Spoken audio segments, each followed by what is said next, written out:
हरे कृष्णा, राधे राधे दोस्तों। आप सभी को योगिनी एकादशी की हार्दिक शुभकामनाएं। आप सभी माताएं एवं बहनें हमारे आज चैनल पे श्रवण कीजिएगा योगिनी एकादशी व्रत के दिन सुने जाने वाले गर्भ कथा। कहा जाता है कि यह गर्भ कथा की रसपान करने से जिन माताएं बहनें की गोद नहीं भरी है, भगवान की कृपा से उनकी गोद जल्दी ही भर जाती है। और जिन माताएं बहनें के घर में शिशु पल रहा है, उनमें भगवान विष्णु के जैसे गुण आते हैं। तो आप सभी माताएं एवं बहनें, क्या आप जानते हैं कि गर्भ में भगवान कब वास करते हैं? किन माता के गर्भ में भगवान वास करते हैं? आप जानती नहीं है तो इस वीडियो को पूरा ध्यान से जरूर सुनिए। वीडियो को आधा अधूरा मत सुनिएगा, क्योंकि आधा अधूरा ज्ञान हमेशा घातक होता है। तो वीडियो को देखने के लिए पूरा श्रवण जरूर कीजिए कि किन माता के गर्भ में भगवान प्रवेश करते हैं और कब करते हैं और कैसे करते हैं। तो इसके लिए आप वीडियो को पूरा देखिए। आइए बड़े ही प्रसन्नचित मन से इस कथा की रसपान करते हैं। वीडियो में आगे बढ़ने से पहले आपसे विनती है कि वीडियो को लाइक कर दीजिए और चैनल पर नए हैं तो चैनल को सब्सक्राइब कर दीजिए और साथ ही नीचे जो घंटी बटन है उसको दबा करके ऑन कर लीजिए, क्योंकि तभी तो हमारी जितने भी गर्भ कथा की नोटिफिकेशन है आप सभी के पास सबसे पहले पहुंचेंगे।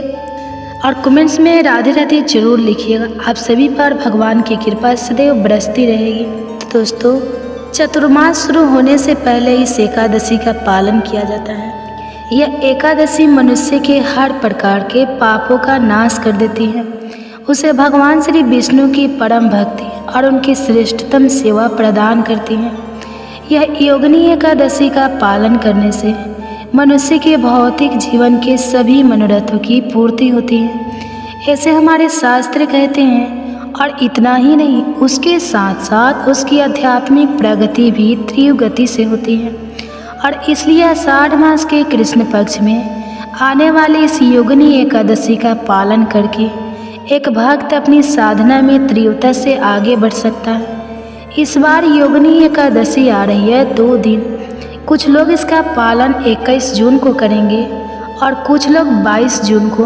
तो चलिए इस योगिनी एकादशी के उपलक्ष्य में हम एक पौराणिक कथा का श्रवण करते हैं। आइए आज की कथा प्रारंभ करते हैं। योगिनी एकादशी का महात्म वर्णन करते हुए एक समय युधिष्ठिर महाराज ने भगवान श्री कृष्ण से पूछा, हे जनार्दन, आपने मुझे निर्जला एकादशी की महिमा तो सुना दी, लेकिन अब मैं आषाढ़ मास में आने वाली एकादशी के विषय में सुनना चाहता हूँ। युधिष्ठिर महाराज का यह प्रश्न सुनकर भगवान श्री कृष्ण स्वयं इस पवित्र योगिनी एकादशी की महिमा का वर्णन करते हुए कहते हैं कि इस योगिनी एकादशी का पालन करना मनुष्य के समस्त पापों का नाशक हो सकता है। सुमेरु पर्वत के समान पाप राशि को नष्ट कर सकती है। यह योगिनी एकादशी जो भी मनुष्य इस एकादशी का श्रद्धा और नियम पूर्वक पालन करता है, उसके समस्त पाप कर्मों का नाश हो जाता है और उसके जीवन में पुण्य का सूर्योदय होता है। तो चलिए इसी योगिनी एकादशी के उपलक्ष्य में हम भगवान की एक सुंदर लीला का श्रवण करते हैं। आइए आज की इस विशेष कथा का आरंभ करते हैं। एक समय जब भगवान श्री कृष्ण का आगमन इस धरातल पर होने वाला था, उस समय श्रीमती राधा रानी अत्यंत विफल हो गई। उन्होंने भगवान श्री कृष्ण से कहा कि वे उनके विरह में एक क्षण भी जीवित नहीं रह सकते। तो इसके उत्तर में भगवान श्री कृष्ण ने उन्हें अपने साथ इस धरातल पर अवतरित होने के लिए कहा। लेकिन राधा रानी भगवान से कहती है कि हे प्रभु, जहाँ वृंदावन नहीं, यमुना नदी नहीं और गोवर्धन पर्वत भी नहीं, वहाँ मेरे मन को सुख नहीं मिलता। श्रीमती राधा रानी के ऐसे वचन सुनकर भगवान श्री कृष्ण ने उसी क्षण अपने धाम से 84 कोस भूमि, गोवर्धन पर्वत और यमुना नदी को भूतल पर भेजा। और इस प्रकार गोवर्धन पर्वत का इस धरातल पर आविर्भाव हुआ। यह उस समय की बात है जब भगवान श्री कृष्ण वृंदावन में अपने दिव्य बाल लीलाएं कर रहे थे। वह दिवाली का अगला दिन था। नंद महाराज और अभी ग्वाल बाल इंद्र यज्ञ की तैयारी में व्यस्त थे। उतने में 7 वर्ष के किशोर कृष्ण अपने भाई बलराम के साथ वहां आ पहुँचे। आकर सीधा ही उन्होंने अपने पिता नंद महाराज से पूछा, पिताजी यह आप क्या कर रहे हैं? यदि यह कोई यज्ञ की तैयारी हो रही है तो किसके लिए हम यह यज्ञ कर रहे हैं? तो नंद महाराज ने प्रेम पूर्वक हंसते हुए अपने पुत्र को समझाया कि इंद्र यज्ञ की तैयारी हो रही है। देवराज इंद्र हमें वर्षा प्रदान करते हैं, इसलिए उनकी प्रसन्नता के लिए यह यज्ञ करना पड़ता है। लेकिन श्री कृष्ण ने इसका विरोध करते हुए कहा कि पिताजी हमारा जीवन तो वास्तव में हमारी गाय बैल और इस गोवर्धन पर्वत पर निर्भर करता है, न कि इंद्र की कृपा पर। इंद्र तो केवल भगवान विष्णु के आदेश का पालन कर रहे हैं, इसलिए बाबा इंद्र के लिए यज्ञ करने की कोई आवश्यकता नहीं। वास्तव में तो हमें गोवर्धन की पूजा करनी चाहिए। अब कृष्ण के ऐसे बुद्धिमान तर्क को सुनकर आखिर नंद महाराज को अपनी हार स्वीकार करनी पड़ी। उन्होंने सभी ग्वालों से इंद्र यज्ञ के बजाय गोवर्धन पूजा की तैयारी करने के लिए कह दिया। यह सुनकर सभी वृंदावन वासी भी प्रसन्न हो गए और तैयारी करने लगे। अपने प्रिय गोवर्धन पूजा की समस्त सामग्री और भोग लेकर भी पहुंच गए। गोवर्धन पर्वत की तलेटी में ब्राह्मणों द्वारा वैदिक मंत्रों से विशाल यज्ञ का आयोजन किया गया।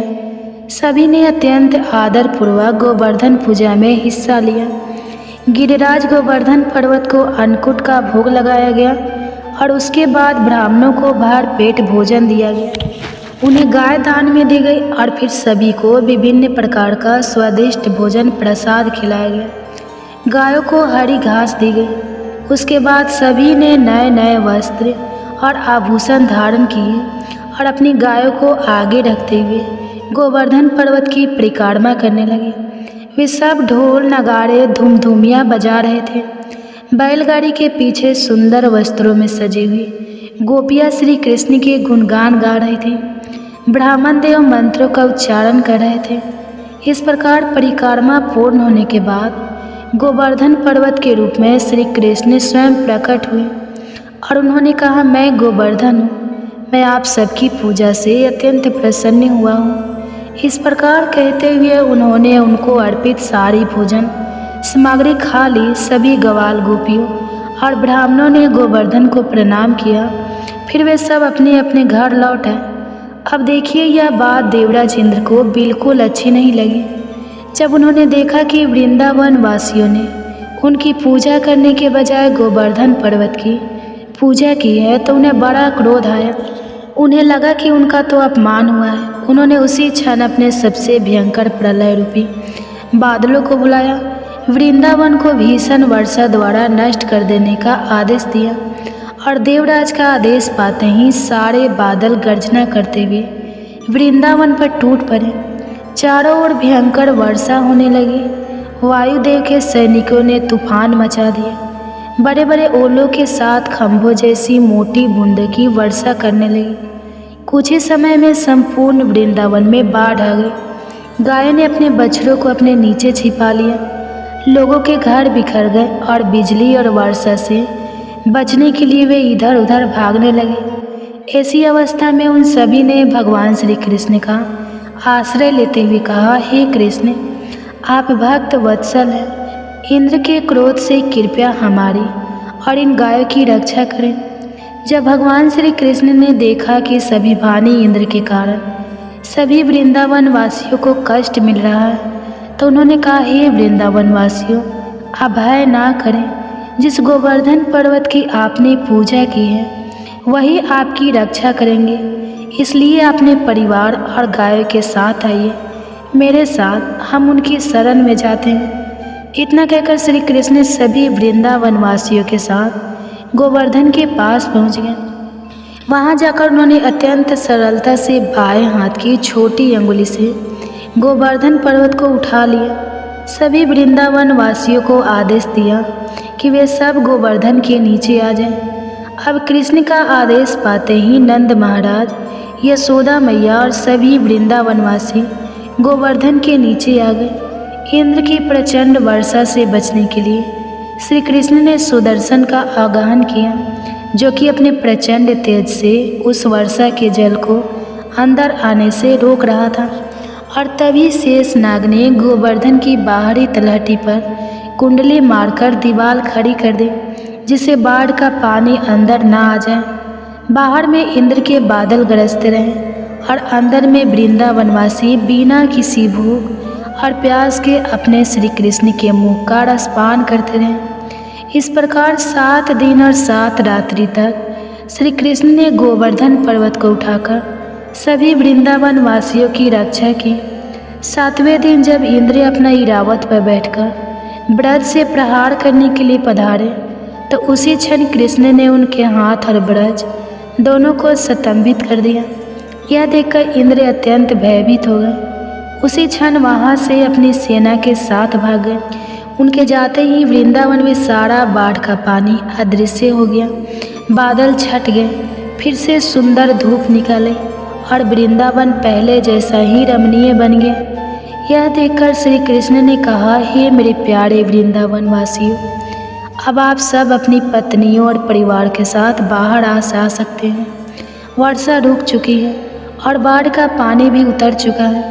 भगवान की यह बात सुनकर सभी ब्रजवासी अत्यंत हर्षित हो गए, अपने अपने परिवार और गायों के साथ बाहर जाने लगे। जब कृष्ण ने गोवर्धन के पास एकांत में एक वृक्ष के पास खड़े थे, तब अत्यंत लज्जित होते हुए इंद्रदेव उनके पास आते हैं।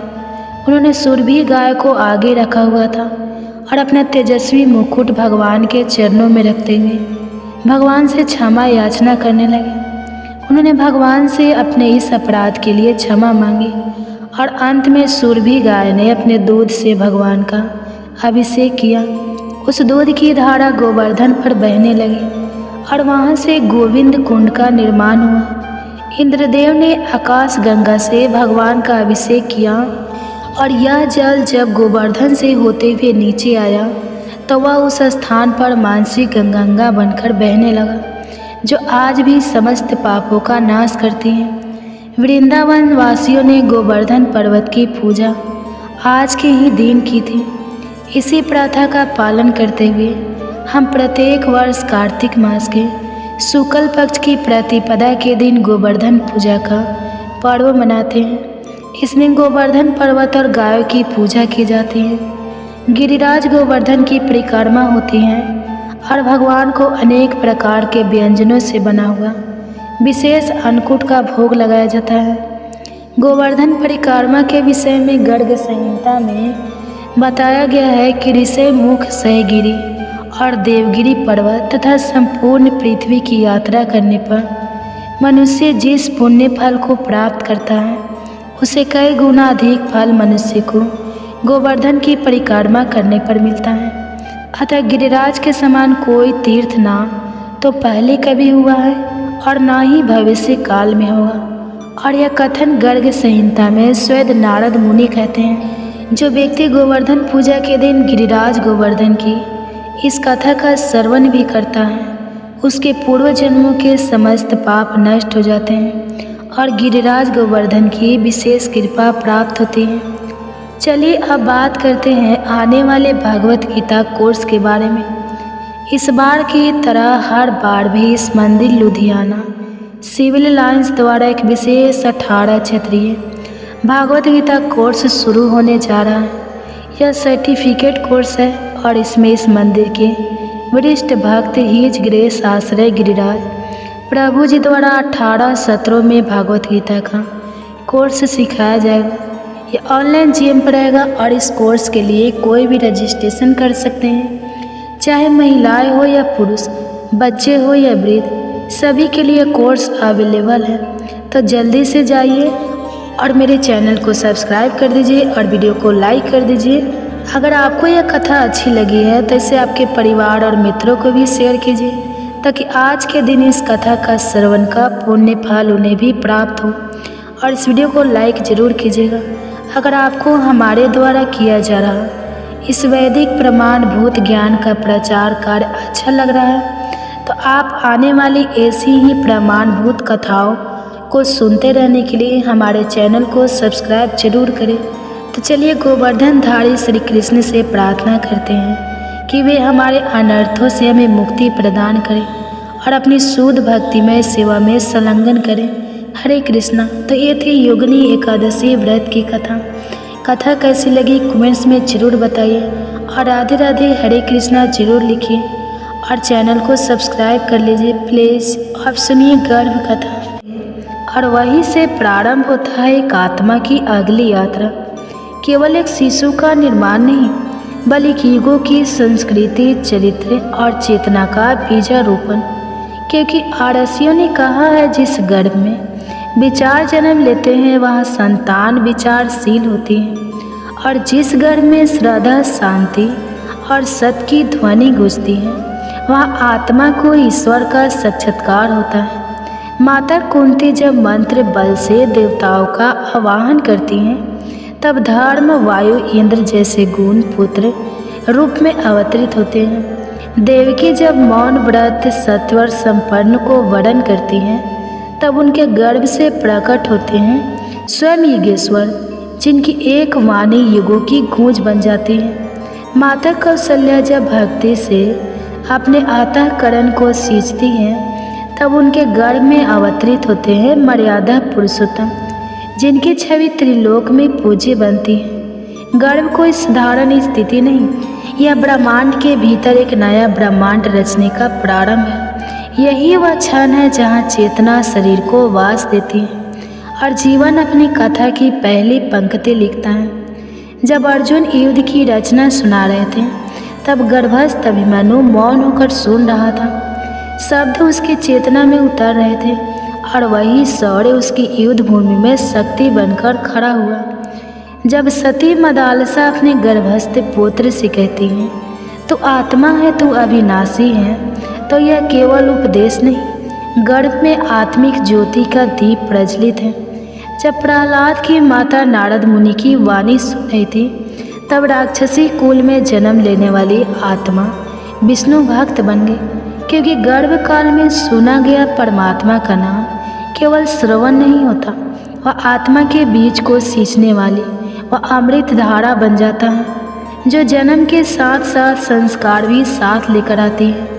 इसलिए यह प्रश्न बात का है कि संतान कैसी होगी। पहले यह देखना होगा कि माता किस भाव में है, वह क्या सुन रही है, क्या सोच रही है, क्योंकि गर्भ में जो भाव पलता है वही भाव भविष्य का स्वरूप बनता है। इसलिए गर्भावस्था में माता को चाहिए भय नहीं, श्रद्धा में रहे, भ्रम नहीं विश्वास में रहे, बेचैनी नहीं भक्ति में रहे, रामायण का श्रवण करे, भागवत गीता का पठन करे, गर्भ गीता का पाठ करे, मंत्रों की शुद्ध वाणी सुने ताकि शिशु के अंतर मन में जन्म से पूर्व ही परमात्मा की ध्वनि बज जाए, ईश्वर की उपस्थिति उसकी आत्मा में थरथरा उठे। यह केवल साधना नहीं, यह सृष्टि रचना की पहली पूजा है। इसी दिव्य उद्देश्य से हमने ये YouTube चैनल प्रारंभ किया है जहां आप पाएंगे गर्भ संस्कार से जुड़ी वह अमृतवाणी जो शास्त्रों की गहराई से निकली, आरसियों की दृष्टि से छन कराई और आज की माताओं के जीवन में दीपक बनकर जलने को तत्पर है।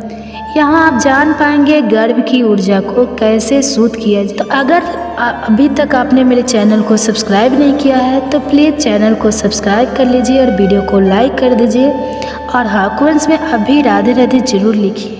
भावी संतान के भीतर तेज, तप और सत्य का संचार कैसे किया जाए और गर्भ को कैसे ईश्वर की उपस्थिति से आलोकित किया जाए। हम आपसे आग्रह करते हैं इस पावन यात्रा में हमारे साथ चलें। इस चैनल को प्रेम पूर्वक सब्सक्राइब करें, वीडियो को आदर पूर्वक साझा करें ताकि वह हर माता तक पहुँचे जो अभी तक यह नहीं जानती कि गर्भ में क्या सुना जा रहा है। यही तय करता है कि जीवन में क्या जन्म लेगा। हर दिन यही संभव है तो गर्भ गीता का पाठ करें या शांत भाव से उसका श्रवण करें, क्योंकि जब माँ सुनती है तो शिशु भी सुनता है और जब शिशु गर्भ में रहते हुए ही ईश्वर का नाम सुन लेता है तो यह केवल जन्म नहीं लेता, वह दिव्यता लेकर जन्म लेता है। ध्यान रखिए यह श्रवण कभी अधूरा ना हो, क्योंकि अधूरा ज्ञान केवल शोर है पर पूर्ण ज्ञान वह कंपन है जो आत्मा की दिशा तय करता है, जीवन को चरित्र देता है और पीढ़ियों को संस्कार। जब महायोगी अर्जुन अपनी प्रिय पत्नी सुभद्रा को चक्रव्यूह भेदन की दिव्य विधि सुना रहे थे, तब सुभद्रा के गर्भ में पल रही एवं दिव्य आत्मा अभिमन्यु मौन साधना में लीन होकर उस ज्ञान को आत्मा में समाहित कर रहा था। शब्द जैसे उसके चेतन तत्वों को स्पर्श कर रहे थे, परंतु जैसे ही अर्जुन उस ज्ञान की सबसे जटिल परत तक पहुँचे, सुभद्रा निद्रा में चली गई और अभिमन्यु के श्रवण में केवल प्रवेश की रचना समा सकी। निकलने का विज्ञान अधूरा रह गया और वही अधूरा श्रवण उसके जीवन का काल बन गया। महाभारत का युद्ध आया, चक्रव्यूह रचा गया और अभिमन्यु उस अधूरे ज्ञान के साथ एक पूर्ण साहस लेकर युद्ध भूमि में उतरा। अकेला घुसा जैसे गर्भ से जन्म लेने वाली आत्मा संसार की चक्रव्यूह में प्रवेश करती है। उसने घेरा तोड़ दिया, युद्ध किया, हर प्रभाव को सहा, पर बाहर निकलने का मार्ग उसके चेतन में नहीं था और वही जीवन थम गया। यह केवल इतिहास नहीं है, यह चेतना का एक गहरा संकेत है कि आधा ज्ञान केवल भ्रम देता है, संपूर्ण श्रवण ही आत्मा को शक्ति देता है। इसलिए हे माता, जब भी तुम ज्ञान की कोई पावन धारा सुनो तो उसे आधे में मत छोड़ना, बीच में कभी मत रुकना, क्योंकि जब ज्ञान अधूरा रह जाता है तब जन्म लेने वाली आत्मा के भीतर भी कुछ अधूरा रह जाता है और वह अधूरापन कभी कभी जीवन के सबसे निर्णायक क्षण में सामने आता है। अब कृपया अपने दोनों हाथों को कोमलता से अपने गर्भ पर रखें, अपनी आंखें धीरे धीरे बंद करें, एक गहरी श्वास ले और मुस्कुराकर अपने भीतर पल रही उस चैतन्य आत्मा से कहें, आओ मेरे लाडले, मेरे प्राणों से भी प्यारे, आज मैं तुम्हें वह ध्वनि सुनाने जा रही हूँ जिसे सुनकर मुनि योगी हो गए और आत्माएं परमात्मा से एकत्व को प्राप्त करें। आज मैं तुम्हें गर्भ गीता का श्रवण करा रही हूँ, वह ग्रंथ जो आत्मा के जन्म से पहले ही उसके कर्मों का मार्ग प्रशस्त करता है। यह कोई साधारण श्रवण नहीं है, यह आत्मा के गढ़ अरण्य में उतरने वाली वह वाणी है जो जन्म से पहले ही मन, बुद्धि, चित्त और आत्मा को प्रकाशित कर देती है। जैसे किसी गहन रात्रि में प्रभु का नाम दीप बनकर टिमटिमाता है, वैसे ही गर्भ गीता गर्भ के अंधकार में दिव्यता की आभा बनकर उतरती है। श्रीमद् भागवत गीता का यह अंश गर्भ गीता केवल उपदेश नहीं, यह चेतना का उद्देश्य है।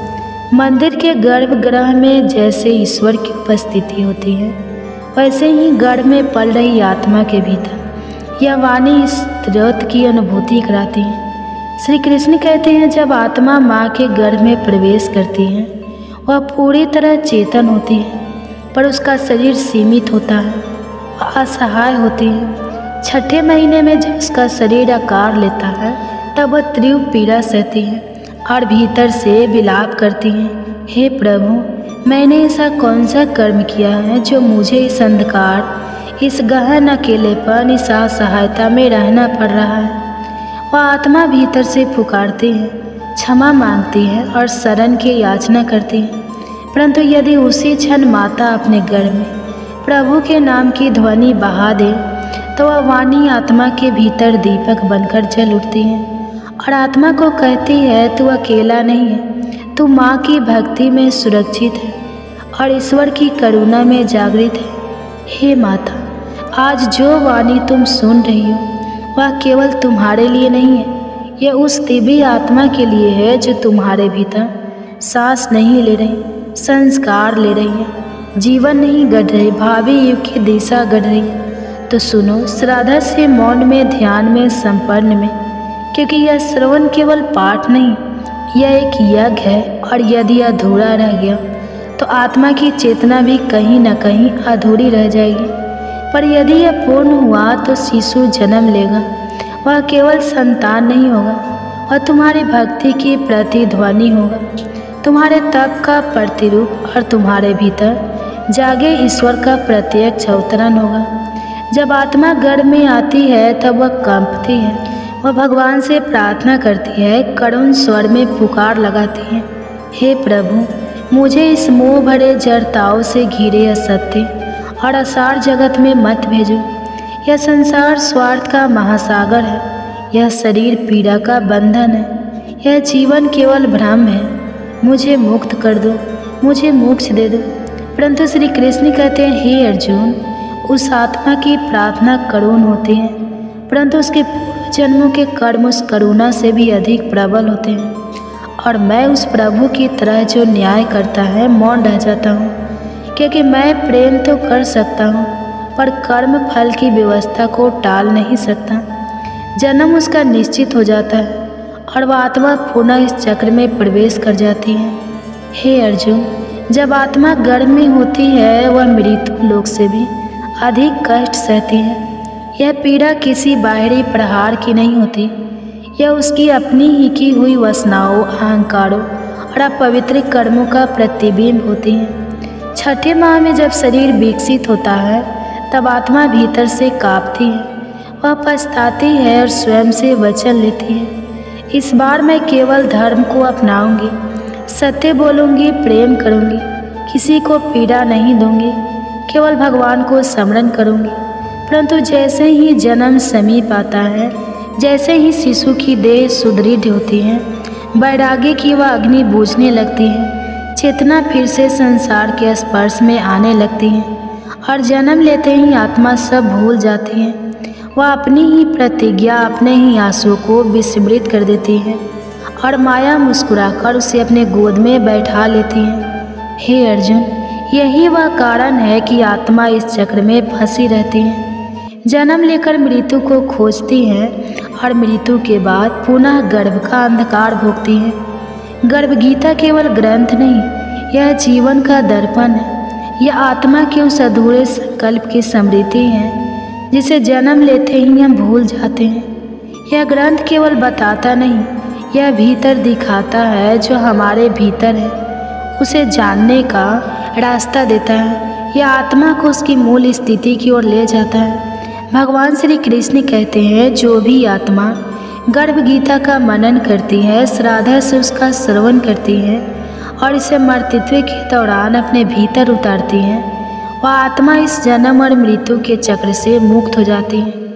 वह फिर गर्भ में नहीं आती और उस परम पद की ओर अग्रसर हो जाती है जहाँ केवल शांति है, प्रेम है और परमात्मा की छाया है। हे माता, जब तुम गर्भ काल में गर्भ गीता का श्रवण करती हो तब तुम केवल एक शिशु नहीं पाल रही होती, तुम एक आत्मा को जन्म नहीं, उसका भाग्य दे रही होती हो। तुम्हारी वाणी, तुम्हारे भाव, तुम्हारा चिंतन सब उसकी आत्मा में बीज बनकर समा रहे होते हैं। इसलिए वह माता जो गर्भ गीता का पाठ करती है, शांत स्वर में इसका श्रवण करती है, यह केवल अपने लिए नहीं, एक युग के लिए तप कर रही होती है। उसका गर्भ केवल याचना नहीं कर रहा, वह एक तेजस्वी आत्मा का आह्वान कर रहा होता है। श्री कृष्ण अर्जुन से कहते हैं, हे पार्थ, मैं तुम्हारे ही माध्यम से उन समस्त आत्माओं से बात कर रहा हूँ जो भटक रही है, जो जन्म के द्वार पर खड़ी है, जिनके मन में भय है, मोह है और विस्मृत है। अर्जुन पूछते हैं, हे माधव, कृपया कर बताइए आत्मा जन्म क्यों लेती है? कौन से दोष है जो उसे बार बार इस संसार में आने को बाध्य करते हैं? तब भगवान श्री कृष्ण गहराई से मुस्कुराते हैं और कहते हैं, हे अर्जुन, जन्म और मृत्यु का यह चक्र केवल उन आत्माओं के लिए है जिनका मन संसार में आसक्त है, जिनकी चेतना नासवान वस्तुओं से प्रेम करती है, जो कहती है यह मेरा है, वह मेरा होगा, जो आठों प्रहर माया को ही पुकारते हैं। श्री कृष्ण कहते हैं, संसार की दौलत पाना सरल है लेकिन स्वयं को पाना कठिन। यही कारण है कि आत्मा मोह के जाल में फंसती है और फिर अनेक योनियों में जन्म लेकर पीड़ा, रोग, मृत्यु और असहायता के बंधनों में बार बार जकड़ी जाती है। वह अपना लक्ष्य भूल जाती है, वह ईश्वर को भूल जाती है और जब मृत्यु पास आती है तभी वह केवल अधूरी कामनाओं की चिंता में मरी जाती है। अर्जुन पूछते हैं, हे जनार्दन, यह मोह अत्यंत प्रबल है। काम, क्रोध, लोभ, मोह और अहंकार, यह 5 शत्रु दिन रात आत्मा से युद्ध करते हैं। जब ऋषि मुनि भी इस माया से नहीं बच सके तो फिर एक सामान्य मनुष्य कैसे बचेगा। श्री कृष्ण कहते हैं, हे अर्जुन, यह मन यह सबसे बड़ा रण क्षेत्र है। यह मदमस्त हाथी की तरह है। यह तब तक भागता रहता है जब तक इसे भक्ति की श्रृंखला से ना बांधा जाए। परंतु जो मनुष्य प्रतिदिन भागवत गीता का श्रवण करता है, जो मन को श्री हरि की चरण वंदना में लगाता है, जो माँ बनकर अपने गर्भ में प्रभु की ध्वनि बहने देता है, उसके भीतर का मन शांत होने लगता है, वह आत्मा स्थिर होने लगती है और वह जन्म केवल शरीर का नहीं होता, वह जन्म होता है एक चेतना का, एक जागृत युग का। भगवान श्री कृष्ण मंद मुस्कान के साथ बोले, हे कौन से, निसंदेह यह मन हाथी के समान उड़खल है। इसकी डोरी इंद्रियों है और इसकी गति है तृष्णा। जैसे हाथी जंगल की मस्ती में दिशाहीन घूमता है, वैसे ही यह मन विषय की ओर भागता रहता है। और जो साधक इसे वश में करना चाहता है, उसे चाहिए कि वह ज्ञान रूपी अंकुश का प्रयोग करे, स्वयं की लगाम खींचे और भक्ति के नरम रज्जु से इसे बांधे। जैसे महावत अंकुश से हाथी को नियंत्रित करता है, वैसे ही साधक को स्वयं साधना और संपन्न से इस मन को नियंत्रण में लाना चाहिए। हे अर्जुन, अहंकार यह वह अग्नि है जो भीतर की शांति को भस्म कर देती है। जो व्यक्ति अपने कर्मों पर अभिमान करता है, वह मेरी दृष्टि से बहुत दूर चला जाता है, क्योंकि अहंकार के भीतर कोई स्थान नहीं होता, वहाँ मेरा वास नहीं होता। तब अर्जुन ने पूछा, हे मधुसूदन, कुछ तपस्वी वनों में घूमते हैं, सिर पर जटाएं बांधते हैं, शरीर पर भस्म लगाते हैं, तप का प्रदर्शन करते हैं। तो बताइए प्रभु, इनमें से कौन वास्तव में आपकी भक्ति का पात्र है और कौन केवल मोह और अहंकार में भ्रमित है। भगवान श्री कृष्ण बोले, हे पार्थ, केवल जंगल में भटकना, तप का प्रदर्शन करना और वैराग्य की छाया ओढ़, यह भक्ति नहीं है। गर्भ कथा। अगर कहानी अच्छी लगेगी तो वीडियो को लाइक कीजिएगा और चैनल पे नए हैं तो चैनल को सब्सक्राइब करके बेल आइकन को ऑन कर लीजिएगा, ताकि ऐसे ही गर्भ कथा के नोटिफिकेशन आप सभी माताओं बहनों को सुबह सबसे पहले आपके पास पहुँचे। हो सके तो ज़्यादा से ज़्यादा शेयर कीजिएगा, ताकि हमारे जितने भी माताएं बहनें हैं सबके साथ ये वीडियो पहुँच सके। तो आइए बड़े ही प्रसन्नचित मन से इस कथा की रसपान करते हैं। हम हर माँ अपनी संतान में सत्य का दीप गुण देखना चाहती हैं, और जब सत्य की बात हो और राजा हरिश्चंद्र का नाम ना आए, ऐसा कैसे हो सकता है। हाँ, यह बात हजारों वर्ष पूर्व सतयुग की है और आज उन्हीं की कथा सुनाने का मन है, ताकि हमारे बच्चे समझ पाए संकल्प के लिए कितनी कठिन परीक्षा का सामना भी करना पड़ता है। कैसे कोई वंश अपनी कृति को पाता है, जहाँ स्वयं भगवान जन्म लेते हैं। हमें कलयुग में कई बार अच्छे कार्य करना मुश्किल लगता है, पर अगर हम समझ पाए तो समझेंगे कि सतयुग में भी यह आसान तो नहीं था। आइए आज उन्हीं महान राजा हरिश्चंद्र की कथा सुनाते हैं। हरिश्चंद्र धर्म की राह पर चलने वाले, जिन्होंने अपने जीवन में कभी झूठ नहीं बोला, प्रजा को पुत्र पुत्री के समान पालन किया। वैसे धर्मात्मा कर्मयोगी राजा थे, जिनकी चर्चा दूर दूर तक थी। लेकिन एक वो पल आया जब वे अपना स्वयं खो बैठे। उन्होंने तपस्या में लीन विश्वामित्र को भला बुरा कहना शुरू कर दिया। ऐसा कभी कभी होता है कि अच्छा इंसान भी किसी एक पल में कमज़ोर पड़ जाता है। उसी कमज़ोर पल में उनकी पूरी जिंदगी किस तरह बदल सकती है, वही आज राजा हरिश्चंद्र के साथ हुआ था। उनकी ऊंची आवाज़ और कड़वे शब्दों से ऋषि विश्वामित्र की तपस्या भंग हो चुकी थी।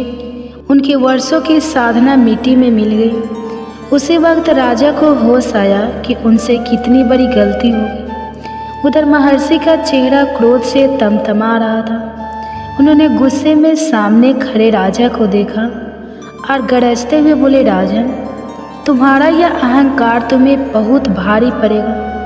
राजा तुरंत उनके चरणों में गिरकर माफ़ी मांगने लगे, अपने सत्कर्मों की दुहाई दी। कहा, जो कुछ हुआ वह गलती से हुआ, वह उनके वश में नहीं था, लेकिन अब कोई फायदा नहीं था। वे यह घनघोर पाप कर चुके थे और महर्षि किसी भी सूरत में उन्हें बिना दंड दिए छोड़ने वाले नहीं थे। राजा जानते थे कि उन्हें अपनी भूल का प्रायश्चित करना ही होगा। उनका धर्म और आदर्श भी तो यही कहता था। इसलिए भरे हुए गले से बोले, मुझसे भूल हो गई महर्षि, मैं आपकी भूल का पश्चाताप करने को प्रस्तुत हूँ। यह भूल नहीं राजन, अपराध है और अपराध का दंड तो भुगतना ही होगा। विश्वामित्र की तेज तर्रार आवाज़ गूंज उठी। दंड यह था कि राजा हरिश्चंद्र को अब अपना राजपाट संपत्ति सब कुछ विश्वामित्र को सौंप कर अपने परिवार के साथ राज्य छोड़ना होगा। राजपाट धन दौलत से हरिश्चंद्र को कोई मोह नहीं था, लेकिन प्रजा को छोड़कर जाने के ख्याल से ही उनका चेहरा पीला पड़ गया। प्रजा उन्हें पिता की तरह सम्मान देती, भगवान की तरह उन पर विश्वास रखती, लेकिन राजा इक्ष्वाकु वंश के वंशज थे, जिसमें आगे चलकर पुरुषोत्तम श्री राम जन्मे। धर्म के मार्ग से उन्हें कौन डिगा सकता था? फिर वो तो सत्यवादी भी थे। उनके अनुसार यही सत्य था कि उन्होंने महर्षि की तपस्या भंग की, इसलिए उन्होंने बिना किसी वाद विवाद के महर्षि की आज्ञा स्वीकार कर ली और अपनी पत्नी ताराती और पुत्र रोहिताक्ष के साथ काशी की ओर चल पड़े। काशी साधु संत और सन्यासियों की शरण स्थली थी, जहाँ गंगा का पवित्र जल सारे पाप धो डालता था। रास्ते में राजा हरिश्चंद्र अपनी पत्नी और बेटे के उदास चेहरे देख रहे थे। रेशमी साड़ी और गहनों से सजी तारामती को सफ़ेद वस्त्र में लिपटा देखकर उनका मन रो रहा था, लेकिन उनके कदम नहीं रुके। मासूम बेटे के धूप में लाल होते गाल, कोमल पैरों के नीचे चुभते पत्थर भी उन्हें धर्म से नहीं डिगा सके। काश वो जानते थे कि उनके साथ जो हो रहा है वह केवल भाग्य का खेल नहीं था। इसके पीछे ऋषि विश्वामित्र और वशिष्ठ के बीच की प्रतिस्पर्धा छिपी हुई थी। इक्ष्वाकु वंश के कलयुग महर्षि वशिष्ठ जानीमा जाने ऋषि थे, लेकिन विश्वामित्र उन्हें अपने से श्रेष्ठ मानने को कभी भी तैयार नहीं होते थे। उन्हें लगता था कि वशिष्ठ का मान सम्मान सिर्फ इसलिए है क्योंकि वे राजवंश से जुड़े हैं। एक दिन ऋषि मुनियों की सभा में महर्षि वशिष्ठ ने अपने शिष्य राजा हरिश्चंद्र की प्रशंसा करते हुए कहा कि उसे सत्य के मार्ग से डिगाना बहुत मुश्किल है। वह देवताओं की तरह पूजनीय है। बस यही बात विश्वामित्र को चुभ गई। उन्होंने क्रोधित होकर कहा कि पृथ्वी का कोई भी मनुष्य देवता की बराबरी नहीं कर सकता, और मैं इस बात को प्रमाणित करके दिखाऊंगा, और इसलिए यह माया लीला रची गई थी। महर्षि विश्वामित्र कई महीनों से वशिष्ठ के दावों को गलत साबित करने की कोशिश में थे, और आज राजा हरिश्चंद्र की जरा सी चूक ने उन्हें यह मौका दे दिया था। स्वर्गलोक में देवी देवता मुनियों और महर्षियों के बीच बैठे गुरु वशिष्ठ मुस्कुरा उठे। वे जानते थे कि विश्वामित्र हरिश्चंद्र की कठिन परीक्षा लेंगे, लेकिन उन्हें अपने शिष्य पर पूर्ण यकीन था। ऋषियों के बीच की इस लड़ाई से अनजान राजा हरिश्चंद्र काशी की ओर बढ़ रहे थे। वे तीनों अभी कुछ ही दूर चले थे कि अचानक महर्षि विश्वामित्र फिर उनके सामने आ खड़े हुए। उनका चेहरा बता रहा था कि सिर्फ राजपाट लेकर उन्हें चैन नहीं मिला, उन्हें अभी तो राजा की और अधिक परीक्षा लेनी थी। राजा अपने नगर की सीमा लांघ चुके थे। पीछे पूरा नगर आंखों में आंसू लिए उन्हें विदा कर रहा था, और आगे विश्वामित्र आंखों में अंगारे लिए उन्हें घूर रहे थे। राजा ने उनके सामने सिर झुका दिया। महर्षि ने भ्रुकुटी चढ़ाई, माथे पर बल डाला और बोले, महर्षि, दान तो तुमने दे दिया, लेकिन मेरी दक्षिणा का क्या? क्या तुम ब्राह्मण को दक्षिणा से वंचित रखकर पाप के भागी बनना चाहते हो? हरिश्चंद्र संयमित स्वर्ग में बोले, महाशय, आप राजकोष से जितना धन चाहे ले सकते हैं। महर्षि भड़क गए। राजकोष, उस पर अब तुम्हारा क्या अधिकार है? राजकोष अब मेरा है। क्या मेरी ही चीज़ मुझे दान करोगे? हरिश्चंद्र को अपनी भूल का एहसास हुआ। उन्होंने हाथ जोड़कर कहा, क्षमा करे ऋषिवर, बस मुझे 1 महीने का समय दे ताकि मैं आपकी दक्षिणा का प्रबंध कर सकूं।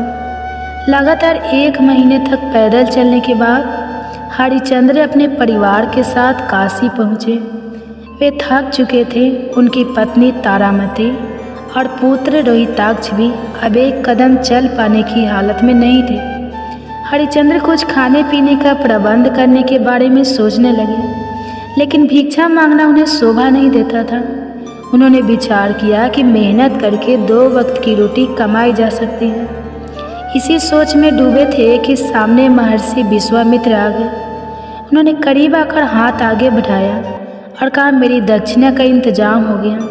हरिश्चंद्र गंभीर स्वर में बोले, हो जाएगा इंतजाम महात्मन, अभी 1 दिन बाकी है। विश्वामित्र ने ढलते सूर्य की तरफ निगाह डाली और बोले, कल इसी वक्त फिर आऊँगा। सूर्यास्त से पहले दक्षिणा तैयार रखना, वरना तुम्हें और तुम्हारे परिवार को मेरे श्राप से कोई नहीं बचा पाएगा। हरिश्चंद्र सोच में डूब गए। उन्हें किसी श्राप का भय नहीं था, मुश्किलों की परवाह नहीं था, किसी कष्ट की चिंता नहीं थी। वे बस अभी अपनी पत्नी और अपने बेटे की भूख, उनकी पीड़ा को नहीं देख पा रहे थे। पति की बेचैनी तारामती से देखी नहीं गई। वो बोली, हमारे पास अब कोई रास्ता नहीं है, आप मुझे किसी व्यापारी को बेच दें, मैं उसकी मजदूरी कर लिया करूँगी। हरिश्चंद्र को लगा जैसे किसी ने उनके सीने पर वार किया हो, लेकिन क्या तारामती की सलाह मानने के अलावा उनके सामने कोई और रास्ता था? यह तो अनर्थ हो रहा था। कहाँ का यह न्याय हुआ? उस युग के सबसे न्यायशील सत्यवादी राजा हरिश्चंद्र, जिन्होंने सदैव धर्म का पालन किया, आज वे एक ऐसे दौराहे पर खड़े हुए थे जहां उनके लिए कोई विकल्प नहीं बचा था। ऋषि विश्वामित्र के डर से कोई उन्हें काम देने को भी तैयार नहीं था। जो ऋषि एक राजा का राजपाट छीन सकते थे, उनसे कौन दुश्मनी मोल लेता? हरिश्चंद्र आंखें बंद किए गंगा किनारे ध्यान मग्न हो गए, लेकिन मन विचलित था। बंद आंखों के सामने भी महर्षि विश्वामित्र का क्रोधित चेहरा ही दिखाई पड़ रहा था। अगर विश्वामित्र को दक्षिणा ना दे पाए तो विशाखो वंश की इज्जत हमेशा के लिए खत्म हो जाएगी। बेचैन होकर हरिश्चंद्र ने आंखें खोली। सामने तारामती और रोहिताक्ष की मुरझाई सूरत नजर आई। तारामती रूंधे गले से कह रही थी, अपने वचन की रक्षा के लिए आपके पास कोई रास्ता नहीं है स्वामी। हरिश्चंद्र भी भारी मन से कहते हैं, अग्नि की साक्षी मानकर मैंने तुम्हें सुखी रहने का वचन भी दिया था। मेरा कर्तव्य तुम्हारी और भी उतना ही है जितना धर्म की ओर। मैं ऐसा नहीं कर सकता। तारा, माँ बाप को रोता देखकर नन्हा रोहिताक्ष भी रोने लगा। वह नादान था, वक्त की मार झेलने की ताकत उसमें अभी नहीं थी। वह अपनी माँ का पल्लू खींचने लगा। मुझे प्यास लगी है, मुझे दूध पीना है। पिता की बाहों को जकड़ लिया। पिताजी, भूख लगी है, कुछ खाने को दीजिए। हरिश्चंद्र और तारामती समझ गए अब सचमुच कोई और राह नहीं बची है। कुछ क्षणों बाद हरिश्चंद्र ने चंद मोहरों के एवज में अपनी प्रिय पत्नी तारामती को एक बुजुर्ग धनी व्यापारी के सुपुर्द कर दिया।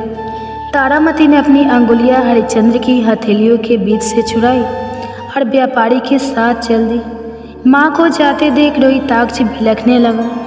वह पिता की गोद से उतरने के लिए मचलने लगा। हरिश्चंद्र को एहसास हुआ कि रोहिताक्ष अभी बहुत छोटा है। उसे वास्तव में माँ के से दूर रखना उसके बचपन के साथ अन्याय होगा। तब एक रानी और उसके राजकुमार दोनों व्यापारी के गुलाम बनकर आगे बढ़ गए। समय अजीब करवटें ले रहा था। तीनों लोग इस अन्याय के साक्षी बन बैठे थे। पता नहीं कब वह समय आएगा जब राजा हरिश्चंद्र के जीवन में अब सुख के दिन लौटेंगे। हरिश्चंद्र दूर जाती तारामती और अपने बेटे को देख रहे थे। उन्हें अपना जीवन बेकार लग रहा था। एक आर्थिक क्षत्रिय होने का उनका क्या लाभ जब वे अपने परिवार की ही रक्षा नहीं कर पा रहे थे। वह कर्तव्य से चलने वाले पुरुष थे, मगर दुखों के पहाड़ को देखकर उन्हें संसार से विरक्त हो आई थी। गंगा के पार गहरे नीले आसमान में सूरज ढल रहा था। ऐसा लग रहा था मानो पानी में किसी ने केसरिया रंग घोल दिया हो, जैसे गंगा भी दुख में जुगन हो गई। हरिश्चंद्र सोच में डूबे थे। तभी किसी ने उनका कंधा थपथपाया। महर्षि विश्वामित्र अपनी दक्षिणा लेने खड़े थे। 30 दिन की मोहलत ख़त्म हो गई थी। हरिचंद्र ने अपना हाथ आगे बढ़ाया और अभी अभी अपनी पत्नी के एवज में मिली स्वर्ण मुद्राएं महर्षि के हाथों में रख दी। उन्हें एकदम हल्का महसूस हो रहा था, मानो ना जाने कितना भार उनके सिर से उतर गया हो, लेकिन सुख की मंजिल अभी उनसे मीलों दूर थी। महर्षि ने मुद्राओं को टटोला, परखा, नजरों से तोला, फिर बोले, बस इतना ही? हरिचंद्र, यह मुद्राएं किसी सिद्ध साधु का अपमान है। इतनी कम दक्षिणा हरिचंद्र है रह गए, लेकिन उनमें असीम धैर्य था। वे महर्षि के आगे झुककर बोले, अभी मेरे पास तन के सिवा और कुछ नहीं है। आज मैं वह भी आपको समर्पित करता हूँ। मैं उम्र भर आपकी गुलामी करूँगा। जब आपको लगे आपकी दक्षिणा पूरी हो गई, तब मुझे स्वतंत्र कर दीजिएगा। महर्षि विश्वामित्र ने कोई उत्तर नहीं दिया। पास के गंगा घाट पर अंतिम क्रिया करते एक शख्स को बुलाया। चीता जलाने वाले को देखकर हरिचंद्र घबरा गए। उस इंसान की आंखों में लाल डोरे थे, वह भावहीन था। हरिचंद्र बोल उठे, महर्षि, यह कौन है और इससे आपको यहाँ क्यों बुलाया है? महर्षि गंभीर स्वर में बोले, मैं तुम्हें अपना बंधक स्वीकार करता हूँ और तुम्हें इस चंडाल को बेच रहा हूँ। हरिचंद्र की रंगों में बहता खून अब ठंडा पड़ गया। वह वचनबद्ध थे, सत्य के मार्ग से कैसे हटते। चुपचाप उस चंडाल के पीछे चल दिए। देश का सबसे बड़ा राजा इस वक्त एक गुलाम बन चुका था। उनकी सत्यनिष्ठा में इतना बल था कि उनके राज्य में ना कभी बीमारियां फैलती, ना कभी अकाल पड़ता। चारों ओर सिर्फ और सिर्फ सुख समृद्धि रहती। पर आज उनके पास कुछ नहीं बचा था। स्वर्ण सिंहासन पर बैठने वाले हरिचंद्र अब शमशान घाट के चौकीदार बन चुके थे। चंडाल ने उन्हें आदेश दिया, तुम्हारा काम यहाँ सौदा करने आए लोगों से कर वसूलना होगा। ध्यान रहे, बिना शुल्क दिए किसी भी मृतक का अंतिम संस्कार नहीं होगा। हरिचंद्र की हिम्मत जवाब देने लगी, हे भगवान, यह मैं कैसे कर पाऊंगा? भूख से बेहाल परिजनों से कर वसूलना यह तुच्छ काम मुझसे नहीं होगा। लेकिन वह कैसे इनकार करते हैं? अब तो उनका शरीर भी उनका नहीं था। बोझल से दिन गुजर रहे थे। एक शाम हल्के धुंधलके में एक औरत शमशान पर आई।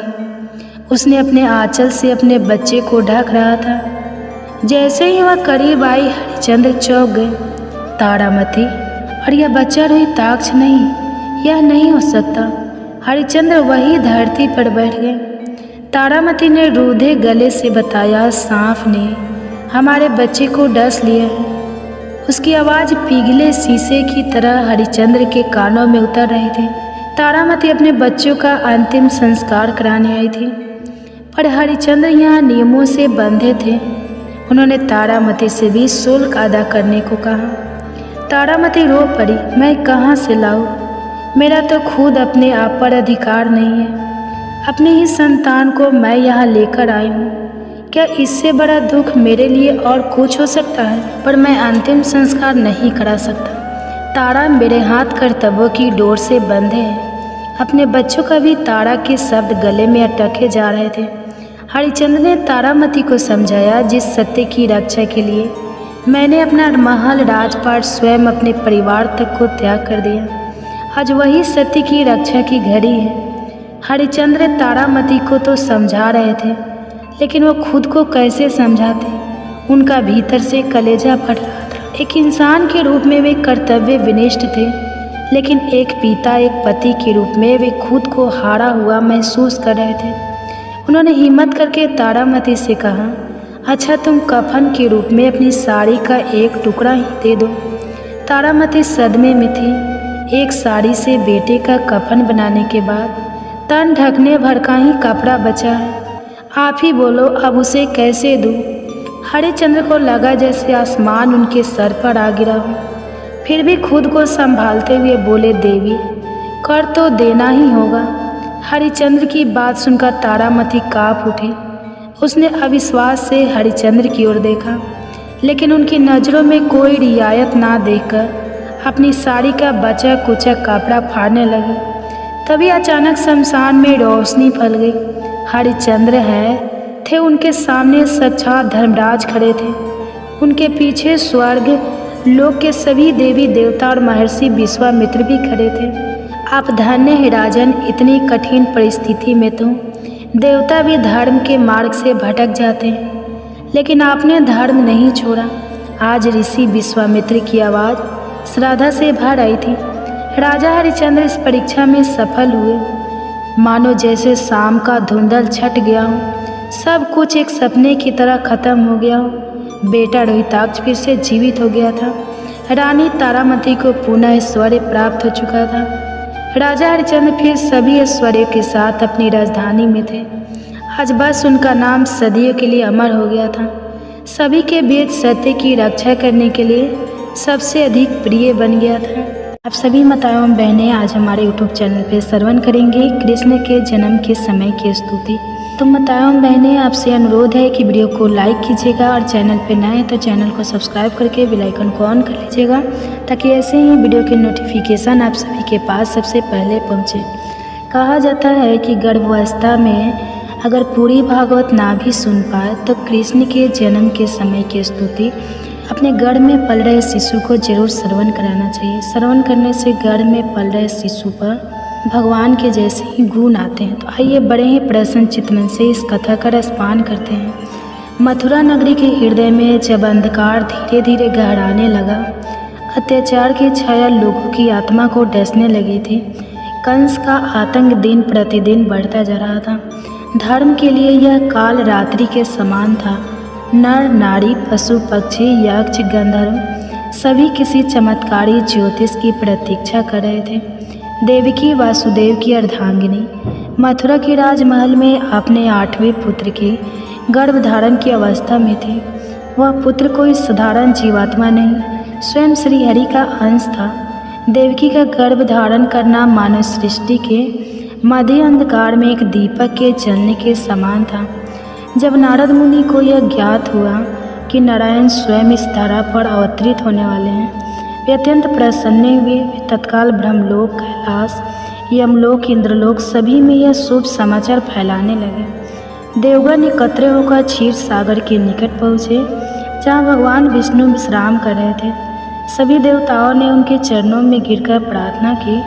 विष्णु भगवान ने उत्तर दिया, मैं शीघ्र ही देवकी के गर्भ से प्रकट होकर मथुरा में जन्म लूँगा। जैसे जैसे गर्भ के महीने बढ़ते गए, देवकी के तन में तेज और चेतना असाधारण रूप से प्रकट होने लगी। वासुदेव ने देखा कि उनकी पत्नी के मुख पर दिव्य आभा है। वह केवल एक माता नहीं थी, वे अब संपूर्ण ब्रह्मांड के पालनहार की जननी बनने जा रही थी। गर्भस्थ कृष्ण स्वयं भी उस गर्भ में ध्यान मग्न रहते हुए संसार की स्थितियों को जान रहे थे। वे स्वयं योगेश्वर थे और वहाँ से भी वे समस्त घटनाओं का संचालन कर रहे थे। देवकी कई बार स्वप्न में दिव्य दृश्य देखती। कभी श्रीहरि का शंख, चक्र, गदा और शंख पग दिखाई देता, कभी गोकुल के हरे भरे वन। एक रात्रि जब देवकी विश्राम कर रही थी, आकाशवाणी के रूप में देवताओं की स्तुति गूंज उठी। जय देव जनार्दन, योगेश्वर, जगत धारा, जगत के पालक, योग माया के स्वामी, तुम ही सृष्टि के आदि हो, तुम ही अंत। हे कृष्ण, तुम्हारा गर्भ में रहना भी संपूर्ण त्रिलोकी को पावन कर रहा है। देवकी के गर्भ में तुम दीपक हो, जो अंधकार में ज्ञान की ज्योति जगा रहा है। तो नाम मात्र से पाप विनष्ट होते हैं। गर्भवासी होकर भी तुम त्रिलोक के नाथ हो। हे योगेश्वर, तुम्हारी लीला अमग्य है। अच्युतांत गोविंद नामो स्तुति। श्री कृष्ण जननी गर्भे स्थिति होकर भी तुम समस्त ब्रह्मांड का भार उठाते हो। 8वां मास पूर्ण होते ही मथुरा में भय और कौतूहल दोनों का अवतरण फैल गया। कंस को ज्ञात था कि देवकी का 8वां पुत्र उसकी मृत्यु का कारण बनेगा। उसने कारा पहरा बैठा दिया। कारागार के चारों ओर प्रहरी, बंद द्वार और ब्रज के समान दीवारें थी, मगर नियति के आगे किसी की नहीं चलती। अष्टमी की रात्रि, रोहिणी नक्षत्र, अर्धरात्रि का समय, आकाश में घनघोर घटाएं छाई थी। बिजली कड़क रही थी, परंतु भीतर एक दिव्य प्रकाश फैला हुआ था। देवकी पीड़ा से काँप रही थी और वासुदेव उनके पास चुपचाप ध्यान मग्न खड़े थे। और तभी शांति छा गई, जैसे सृष्टि रुक गई हो। और वह क्षण आया, देवकी के गर्भ से स्वयं भगवान श्री कृष्ण प्रकट हुए। उनका स्वरूप दिव्य था, नवनीत के समान गीरा रंग, गोरा रंग, कमल नयन, सिर पर घुंघराले बालों में मोर मुकुट, गले में वैजयंती माला, हाथों में शंख चक्र गदा और पग। वासुदेव और देवकी आवक रह गए, उनकी आंखों से आंसू बहने लगे। उन्होंने हाथ जोड़कर स्तुति की, हे श्री कृष्ण परमात्मा, परम कारण जगत, तो भक्तना रक्षस। हे प्रभु, आपने माता यशोदा के गर्भ में भी स्थान बनाया और आज हमारे गर्भ को पावन किया। आप ही वह दिव्य ज्योति हो जो अज्ञान के अंधकार को दूर करने आए हो। आपका यह जन्म लीला है, पर हर भक्त के लिए यह जीवन का सच्चा प्रकाश है। भगवान श्री कृष्ण ने माता पिता को आदेश दिया, मुझे गोकुल ले जाइए और वहाँ यशोदा के पास छोड़ आइए। योग माया मेरी स्थान लेगी। अचानक कारागार के सभी ताले खुल गए, पहरेदार निद्रित हो गए और यमुना मैया मार्ग देने को फूली सी सेज बन गई। वासुदेव ने श्री कृष्ण को टोकरी में रखकर गोकुल की ओर प्रस्थान किया। वर्षा हो रही थी, पर शेष नाग के फन फैलाकर उस दिव्य बालक को सुरक्षा दी। यमुना जी ने वासुदेव के चरण छूकर उन्हें मार्ग दिया। गोकुल पहुंचकर वासुदेव ने यशोदा के पास सो रही कन्या को लेकर श्री कृष्ण को वहां छोड़ दिया और लौट आए। गोकुल में सुबह का समय जब यशोदा ने आंखें खोली तो देखा कि उनके पास एक परम सुंदर बालक शांति से लेटा है। उनका हृदय ममता से भर गया। उन्होंने उसे अपने स्तनों से दूध पिलाया और नाम रखा कन्हैया। श्री कृष्ण की बाल लीला शीघ्र ही प्रारंभ हो गई। वह अपने बालपन में ही अपनी मोहक मुस्कान, आँखों की चंचलता और अद्वितीय सौंदर्य से सबका मन मोहने लगे। गोपियाँ उन्हें निहारते न आघाते अत्याचार की प्रतीक राक्षसी पूतना को कंस ने भेजा। वह सुंदरी रूप में आई और कृष्ण को दूध पिलाने के बहाने विष का स्थल लेकर पास पहुँचे, परंतु श्री कृष्ण ने अपने मुख से उसका प्राण ही खींच लिया। राक्षसी वही ढेर हो गई। गोकुल में यह पहली बार था जब सबको ज्ञात हुआ कि यह बालक साधारण नहीं है। एक बार ब्रह्मा जी स्वयं श्री कृष्ण की लीला देखने आए। उन्होंने ग्वाल बाल और बछड़ों को छिपा दिया। श्री कृष्ण ने सबका रूप स्वयं धारण किया। ब्रह्मा ने अपनी मूल मानते हुए स्तुति की, ओम नमो भगवते वासुदेवाय नमो, ज्ञान मात्राय निर्गुणाय निर्गुणात्मने। प्रकट रूप में खेलते हुए भी आप अचिंत्य हैं, बालक रूप में लीला करते हुए भी आप साक्षात ब्रह्मा हैं। श्री कृष्ण का जन्म केवल एक घटना नहीं है, बल्कि पूरे युग के पूर्ण निर्माण की शुरुआत थी। उनका गर्भस्थ रहना, जन्म लेना और बाल लीला जो कृष्ण गर्भ में देवकी के हृदय को आलोकित करते हैं, वही आज भी भक्तों के हृदय में श्रद्धा का दीप जलाते हैं। उनकी स्तुति कलातीत है। उनका नाम मात्र ही मोक्ष का मार्ग है। नमन उस योगेश्वर को जो कभी बालक बनकर इस धारा पर उतरे।